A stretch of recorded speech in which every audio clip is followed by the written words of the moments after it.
नमस्कार। मैं सुनीता कथा मंथन में आप सबका स्वागत करती हूँ। कथा मंथन में आज सुनिए स्वर्णलता का 32वां अध्याय।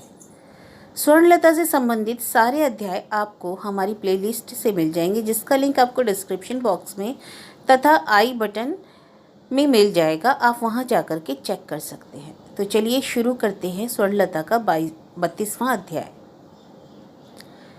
अभिमानिनी पारुल ने स्वेच्छा से स्वर्ग का टिकट छोड़ दिया था। कभी उसके और बकुल के स्कूल में नाम लिखाने की बात पर घर में जब आंधी सी उठी थी तो पारुल अड़ गई थी। ऐसे अपमान के दान से मुझे रुचि नहीं, किंतु वह स्कूल नामक स्थान सचमुच ही उसके लिए आजन्म स्वप्न स्वर्ग था। आगे पीछे अगल बगल जो मकान नजर आते थे, सवेरे उन सब मकानों की ओर देखना एक काम था पारुल का। उन मकानों की जिन लड़कियों को स्वर्ग राज्य का प्रवेश पत्र मिला है, वे किस प्रकार चोटी लटकाकर छाती से कॉपी किताबें चिपकाए घर से निकल पड़ती हैं। उन्हें देखने की चेष्टा का अंत नहीं था उसका। और जिन जिन के मकान के सामने एक लंबी सी बंद गाड़ी आ खड़ी होती, पोशाक वाला गाड़ीवान एक खास सुर में पुकारता और कुछ ज़्यादा उम्र की लड़कियां जूड़ा बंधे सिर को टेढ़ा करके घर से झट निकलकर गाड़ी पर बैठ जाती। उनकी ओर शायद वो भुक्षा की दृष्टि थी या ईर्ष्या की। जगती के आनंद यज्ञ में मेरा निमंत्रण केवल पारुल आदि को नहीं है क्या? इसलिए कि वे एक पुण्य सनातन घर की लड़की हैं। इसलिए पारुल अपनी खिड़की खोलकर उस निमंत्रण यात्रा का दृश्य देखेगी। जब से बड़ी हुई, बरामदे पर खड़े होने पर कड़ी नजर थी, लिहाजा खिड़की ही भरोसा थी। पारुल बकुल की माँ ने उनके लिए वह टिकट जुटाना चाहा, नहीं सफल हो सके। आंधी उठी थी और उस आंधी की धूल से अंध हो गई थी अभिमानिनी पारुल। उसने कहा, नहीं है जरूरत मुझे। बकुल का अभिमान उतना दुर्जय नहीं था। उसने अवज्ञा और अवहेलना से फेंक दिए गए टिकट से ही अपने को धन्य माना था। उतना भी शायद नसीब नहीं होता यदि बकुल के सामने की पंक्ति में उसकी दीदी नहीं होती, सजली दी। स्वर्ण 2 के लिए अड़ी थी। स्वर्ण के युद्ध भीत पति ने मध्यम मार्ग अपनाया। कहा, बकुल जाए तो जाए, पारुल क्या जाएगी? और उसके विद्वान विज्ञ बेटों ने कहा था, विदुषी बनकर होगा क्या? केले के पत्ते तक पहुंचने से पहले ही तो ग्रंथ लिख रही है। अतएव पारुल उस रण क्षेत्र से विदा हो गई और एक बड़े स्कूल से भर्ती होकर उसके बोर्डिंग में चली गई थी। निसंग बकुल चुपचाप स्कूल आती जाती थी, परंतु आने जाने के उस रास्ते में यदि कोई आंखें बिछाए खड़ा रहे, यदि नजर मिलते ही आनंद से भास्कर हो उठे, तो बकुल क्या करे? बकुल तो वह कह सकती है ना, रोज रोज यहाँ खड़े रहते हो, कॉलेज नहीं है तुम्हारा? और वह फौरन ही कहेगा, कॉलेज का समय स्कूल के बाद है। यही तो एक बड़ी सुविधा है। बकुल अगर सुर्ख चेहरे से कहे, वाह, इसलिए तुम रोज रोज, तो वह सप्रतिभ गले से बोला, रहता हूँ तो क्या, तू क्या समझती है तुझे देखने के लिए खड़ा रहता हूँ? और क्या कह सकती है बकुल प्रतिकार की? और क्या चेष्टा करे? उससे बोलने जाने में भी तो डर है। उसकी आंखों की पुतली में बातों के असंख्य जुगनू हो मानो। उसके बोलने के ढंग में मानो एक असीम रहस्य लोक का इशारा। फिर भी इससे ज़्यादा नहीं, मानो 2 में से कोई उद्घाटित होने को तैयार ही नहीं। जो भी बोलना कौतुक के आवरण में, लेकिन बोलेंगे बड़े छल से, मिलेंगे बड़े कौशल से। फिर भी वह कौशल दूसरे की पकड़ में आ जाता है। कम से कम बकुल के बाप की खोजी निगाहों में तो आ ही जाता है। और वह पत्थर के उस ढेले से पहाड़ देख रहा है, पौधे से महीरूह, और सर्वनाश के डर से आतंकित हो रहा है। लेकिन शासन से क्या सर्वनाश को रोका जा सकता है? बालू के बांध से समुद्र को? तथा कथित वह सर्वनाश तो अपने वेग से बढ़ ही रहा है। बाढ़ का पानी जैसे खेत सड़क को ग्रास करके आंगन में आ घुसता है। यह सर्वनाश तो तमाम झांक रहा है। जब तभी समाज में सीमा रेखा तोड़ने की घटनाएं घटती ही देखी जाती हैं। इस पर तुर्राई है कि उस टूटने में मानो किसी को भय लाज नहीं, बल्कि गर्व है। परिमल बाबू की बहन घर में उस्ताद से गाना सीख रही है। वह मानो परिमल बाबू के गर्व का विषय है। सामने के मकान के योगेन बाबू का दामाद विलायत से आया है। वह मानो योगेन बाबू की सामाजिक मर्यादा की वृद्धि में सहायक है। भानु के किस ममेरे साले का साड़ू बीबी को लेकर विलायत गया है। वह गोया राज्य भर के लोगों को सुनाते फिरने का प्रसंग है। और विराज की देवर की बेटी एक ही पास करके चुप नहीं बैठी। एक के बाद दो और दो के बाद तीन पास करके ग्रेजुएट हो गई। वह बददस्तूर छाती फुलाकर कहने की बात है। इस खबर ने विराज की सनातन बुनियादी ससुराल को एक गौरवमय ऊंचे स्तर पर उठा दिया है। स्त्रियों का घूंघट उनके कंधा कब खुल गया? जोड़ी गाड़ी को रद्द करके जब से मोटर खरीदी है तभी से वे खुली गाड़ी में खुले मुंह बैठकर हवाखोरी को जाने लगी हैं। फिर भी मानो बहुत हद तक पैसा होने का चिन्ह है और यह है प्रगतिशीलता का चिन्ह। विराज गर्चे निंदा के बहाने ही खबर सुना गई, क्योंकि देवर देवरानी की निंदा करके हल्की होने के लिए बीच बीच में मंजले भैया के यहाँ घूमने आ जाती है। विराज इसलिए यह सुर निंदा सा ही सुनाई पड़ा। फिर भी उसने प्रगति का जो गर्व प्रचन रहते हुए भी उससे प्रकट होने में देर नहीं लगी। किंतु प्रगति तो कर्मशः अपनी बाहें फैलाने लगी, विस्तार करने लगी अपना शरीर। नहीं तो भला कानू की साली मास्टरनी बन बैठती। पास अवश्य उसने केवल 2 ही किए, लेकिन उसे मास्टरनी बनने में बाधा नहीं आई। नीचे के दर्जों में भी तो बच्चे हैं, उन्हें भी तो पढ़ाएगी। बात ऊंचे और नीचे के दर्जे की तो नहीं, बात यह है कि कानू की फुफेरी साली रोज दोनों बेला पिरली करके साड़ी पहनती है, कंधे पर ब्रोंच और पैरों में जूते मोजे डालकर अकेली रास्ते में आती जाती है, और फूफा ससुर के यहाँ की इस प्रगति से निंदा के लिए पंचमुख ना होकर कानू गौरव से उन्मोदित हो रहा है। बात बात में वह गौरव छिटका पड़ता है। समाज में यह सब क्या नया आया? इससे पहले नहीं आया था? एक बारगी तो नहीं आया, यह कहे तो भूलोगी, आया है। आया आलोक प्राप्त लोगों के यहाँ, धनियों के यहाँ, किंतु वही तो समाज का मापदंड नहीं। मापदंड है मध्यवित्त समाज, जो संस्कार के खूंटे के अंत तक थामे रहते हैं। टूटन की लहर जब उनके घर में घुसकर उस खूंटी को उखाड़कर वहां ले जाती है, तभी निश्चित रूप से कहा जा सकता है कि परिवर्तन आया। अतएव मानना ही होगा कि परिवर्तन आया, प्रगति आई, और उसने पहले ही भय और ताज का नाश किया, लाज का भी नाश किया। नहीं तो भला भानु मुंह ऊंचा करके, गले को ऊंचा करके अपने एक धनी मित्र की भतीजी की छात्रवृत्ति की खबर सुनाता। मित्र की भतीजी ने एंट्रेंस पास करके छात्रवृत्ति पाई है, इसलिए उसके मित्र दावत दे रहे हैं। गौरव का यह संवाद भानु ने अपनी छोटी बहन को आड़े हाथों लिया। स्वाभाविक व्यंग से सुर में बोला, उसकी उम्र कितनी है जानती है? महज 15, और तुम धड़ंग लड़की अभी 3rd क्लास में ही घिसट रही हो, शर्म नहीं आती? बकुल आनंद से खिले मुखड़े से ही भाई की मित्र की भतीजे का गुण कीर्तन सुन रही थी। अचानक इस मंतव्य से उसकी आंखों में आंसू आ गए और हठाती आहत होने के कारण अपने को संभाल नहीं पाकर भाई के मुंह पर ही बोल बैठी, तुमने स्वयं ही तो बताया तुम्हारे मित्र ने भतीजी के लिए 40 रुपया खर्च करके 3 मास्टर रखे थे। बहन के इस उचित कथन से भानु को चैतन्य नहीं हुआ। दुनिया में किसी को भी नहीं होता। उचित कथन असहनीय होता है और क्या। भानु भी इसलिए असहज क्रोध से बोल उठा, मास्टर तुम्हारे लिए 400 रुपये खर्च करके भी मास्टर रखा जाए तो कुछ भी नहीं होने का, समझी? वह दिमाग ही और है। तुम्हारे लिए मास्टर रखने से तुम और कुछ उद्धता सीखोगी और कुछ असभ्यता। बकुल ने और कुछ नहीं कहा, वह शायद आंसू छिपाने को ही तत्पर ही बोली। बकुल की माँ जो दलान के उस और चुपचाप बैठी रजाई की खोली सी रही थी, शायद वही जाकर मित्र की भतीजी की गौरव गाथा सुनाने का इरादा था भानु का। पुकार कर माँ को सुनाना नहीं चाहते हुए भी माँ को सुनाने की इच्छा प्रबल थी। लड़कियों की पढ़ाई के लिए कितना हंगामा तो किया। पूछता हूँ, ऐसी लड़की है तुम्हारी? यह लड़की दर्जे में फर्स्ट के सिवाय कभी सेकंड नहीं हुई, अभी भी देख लो। भानु अब तक बहन और पत्नी के लक्ष्य करके यह सुना रहा था। स्वर्णलता तब तक कुछ भी नहीं बोली, लग रहा था सुन ही नहीं रही। अब अचानक बोल उठी, बोली, तुम लोग उस कमरे में जाकर बात करो, मेरा सिर बड़ा दुख रहा है, आवाज़ अच्छी नहीं लगती। माथे में दर्द?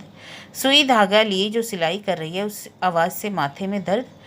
इस असहनीय अपमान से पत्थर होकर भी शायद भानु को जवाब नहीं देगा, सिर्फ ओह कहकर धड़धड़ाता हुआ चला गया। उसके साथ भानु की बहू भी। सिर्फ बकुल ही गर्दन झुकाए बैठी रही। हो सकता है और कुछ ना हो। उसे उपलक्ष्य करके भैया ने यह जो अपमान किया उसकी क्या प्रतिक्रिया होगी, वह दिशारा होकर बैठी यही सोचती रही। स्वर्ण अपने हाथ के काम को छोड़कर कुछ देर चुप बैठी रही, फिर बोली, जरा सुनिर्मल को बुला देगी? सुनिर्मल? उसे बुलाने का आदेश बकुल को? यह फिर कैसा रहस्य? इस वर्तमान प्रसंग से सुनिर्मल का संबंध भी क्या? वह तो अबोध्य है। बकुल ने शंकित दृष्टि से माँ की ओर ताका। एक क्षण उसकी ओर देखकर स्वर्ण ने कहा, उसे एक मास्टर के लिए कहूँगी। मास्टर? बकुल के लिए मास्टर? अरे धरती क्यों नहीं फट रही है?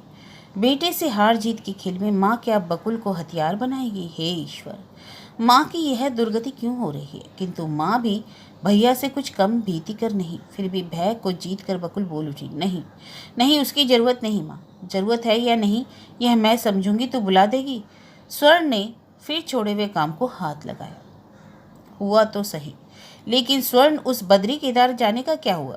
यह क्या उसके लौट आने के बाद की बात है? दूर जाना ही नहीं हुआ तो लौटाना कैसा? भाग्य ही तो स्वर्णलता का बैरी है, तो तीरथ जाना क्या होगा उसका?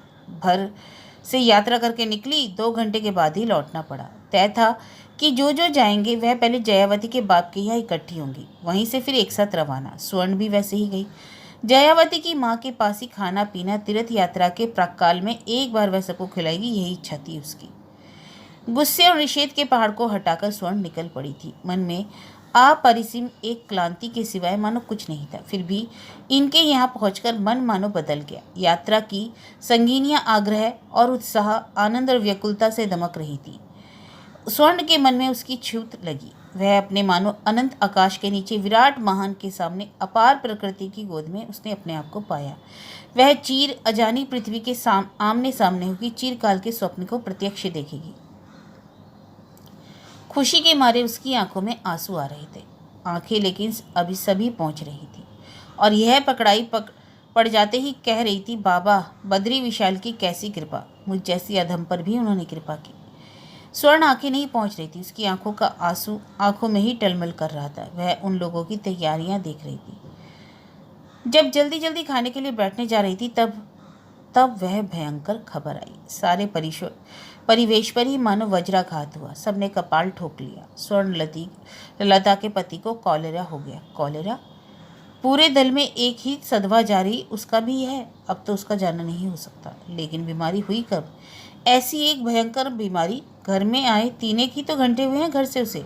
उससे क्या, यह तो औचक की बीमारी। और सूचना तो देख ही आई थी स्वर्ण। जो खबर देने आया था उसने यह बताया। देख आई थी?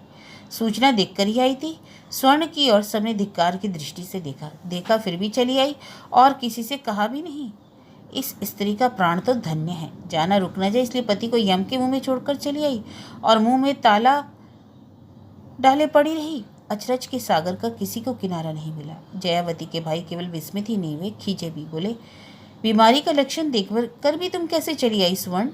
स्वर्ण ने धीमे से कहा, समझ नहीं सकी, सोचा बदहजमी है। इस पर भी जयावती के भाई ने असंतुष्ट गले से कहा, यही सोचकर तुम निश्चिंत हो चली आई? ना, यह तो बड़ी लज्जा की बात है। ऐसी स्थिति में अब तुम्हारी तीर्थ यात्रा का प्रश्न ही नहीं। चलो जल्दी चलो, गाड़ी निकाल रहा हूँ। तथापि निर्लज और हृदयहीन स्वर्ण ने कहा, ईश्वर का नाम लेकर निकल पड़ी हूँ, अब मैं लौटूंगी नहीं भैया। लड़के तो हैं ही, बहुएं भी हैं। इस बात पर सभी छीछी कर उठी। यह कैसी अजीब बात, लड़के बहुएं हैं इसलिए यह सुनकर भी तुम नहीं जाओगे कि पति को हैजा हुआ है? हैजे के रोगी की सेवा कौन करेगा?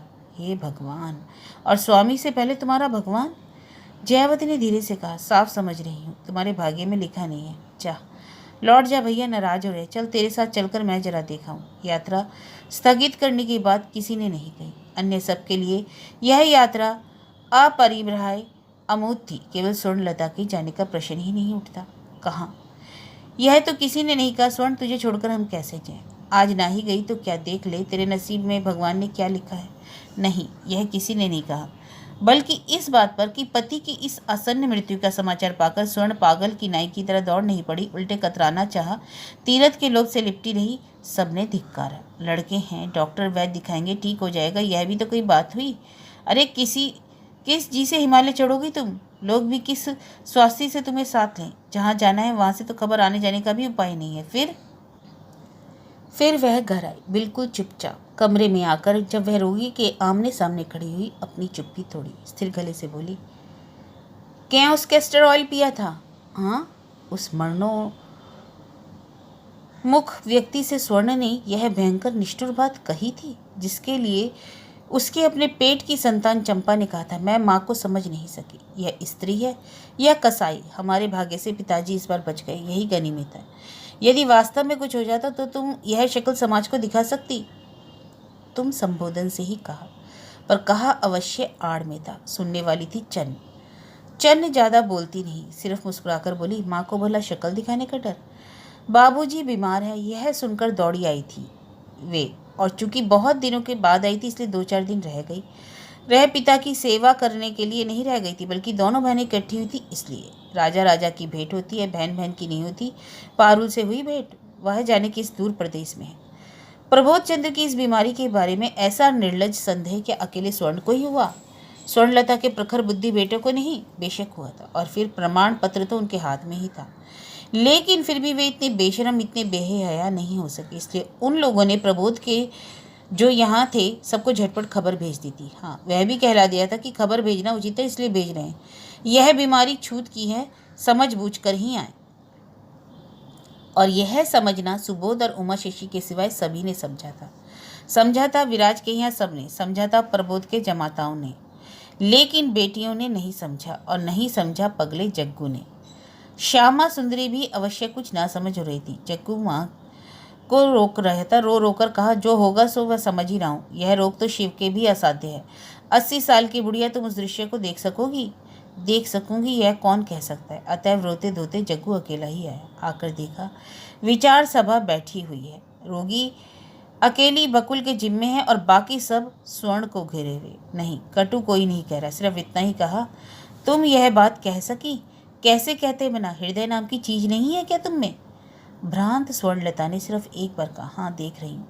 सचमुच ही नहीं, अब पता चला है। उमा शशि काट सी हुई बैठी थी। सुबोध चंद्र ने कहा, तुम अभी चलोगी कि रहोगी? मुझे तो दफ्तर जाने में देर होगी। यह बात नहीं बोले। पेंशन हो जाने के बाद खुशामद करके नौकरी की मियाद और 2 साल बढ़ा ली है, लेकिन इसके लिए कहीं मानो सूक्ष्म सी लज्जा है, इसलिए भरसक दफ्तर का समय यह उच्चारण वह नहीं करते। यह जैसे औरों के लिए अवज्ञा की बात होगी।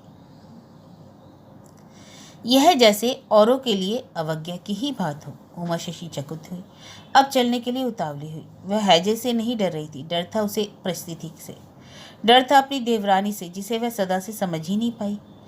इस दुर्भाग्य से सदा ही डर है, नहीं तो बीच बीच में आने की इच्छा क्या नहीं होती, ताकि मजली बहू को की सजी सवरी गृहस्थी को 2 घड़ी देख जाए।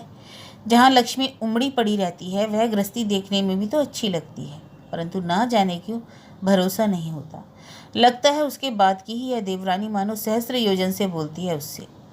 यद्यपि कहती तो सब है, सब पूछती है। बाल बच्चों की क्या खबर है, पोते कौन क्लास में पढ़ रहे हैं, लड़कियों में से किसे और क्या संतति हुई, सभी पूछती है। आदर जतन करती है, खिलाती पिलाती है, जाते समय मिठाई भी बांध देती है। फिर भी जाने यह दुरत्व कहाँ है।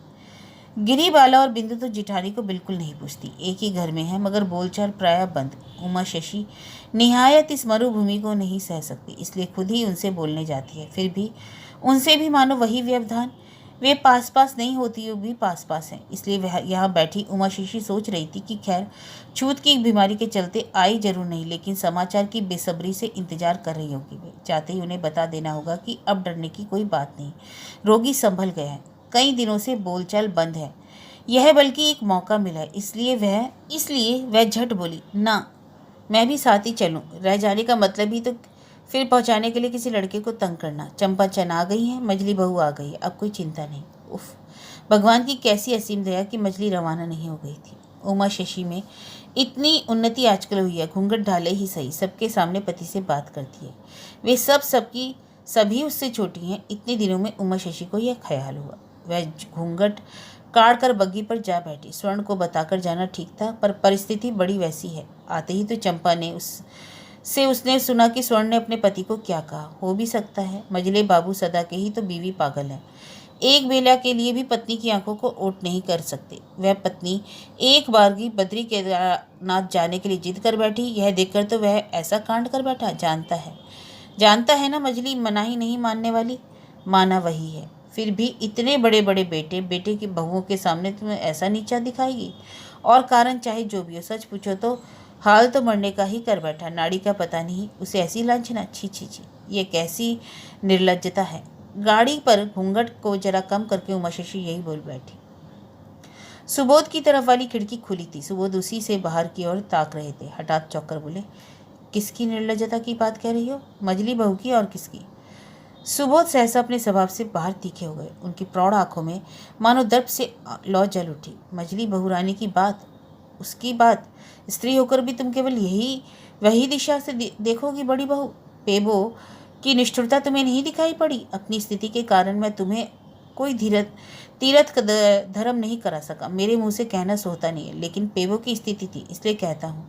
अवस्था रहते हुए भी तूने कभी आकाश बतास का मुंह नहीं देखने दिया, अपने स्वार्थ के लिए पिंजरे में बंद करके रखा।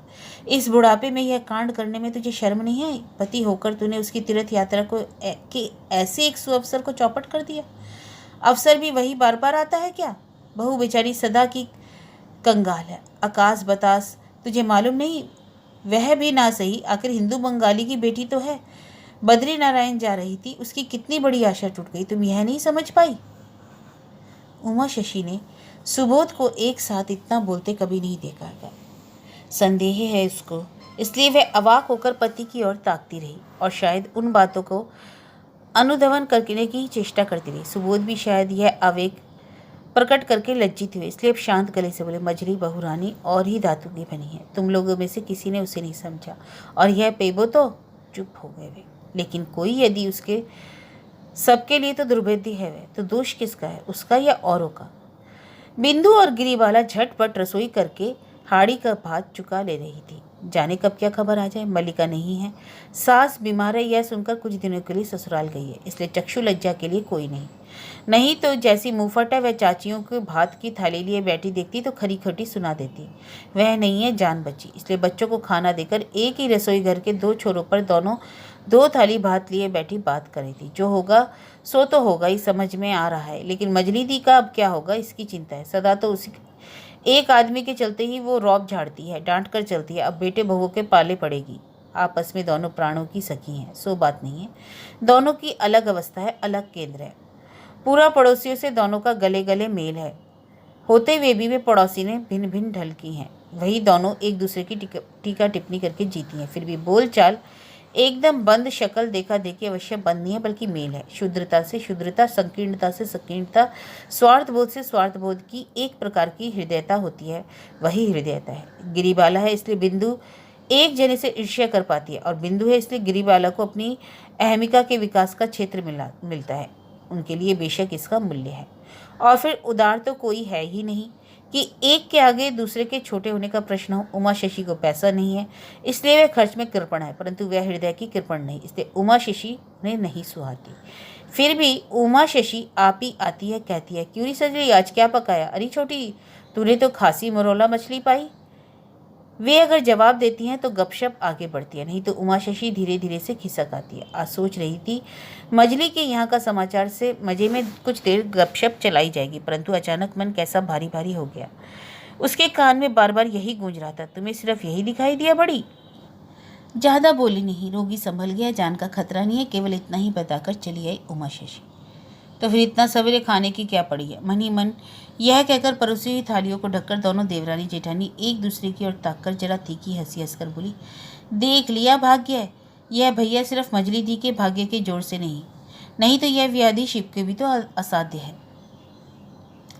जग्गू भी यही कहते कहते आए थे और रोगी की खाट के पास बैठकर कहा, क्यों रे पेबो, माँ का बेटा माँ के पास चला? प्रबोध ने जरा कष्ट से कहा, जा कहाँ सका, इस भाग्य को यम भी नहीं छूता। तुम्हारी भैया तो कह गई बीमारी नहीं, बहाना था। गौं करके बोलने पर भी बात समझ में आई और कहना नहीं होगा जग्गू अवाक हो गए। तो क्या मजली बहू का सचमुच ही दिमाग खराब है? नहीं तो मौत की दहलीज पर पहुंचे आदमी को ऐसा कहती? सच ही दिमाग खराब हो तो कोई और बात नहीं, पर ना हो ना दिमाग ही तो सही है, देखा ना। लेकिन जरा देर बाद सहसा इस रोगी के ही घर उसी आदमी की हाहा हंसी छत पे से जा टकराई। ऐसा?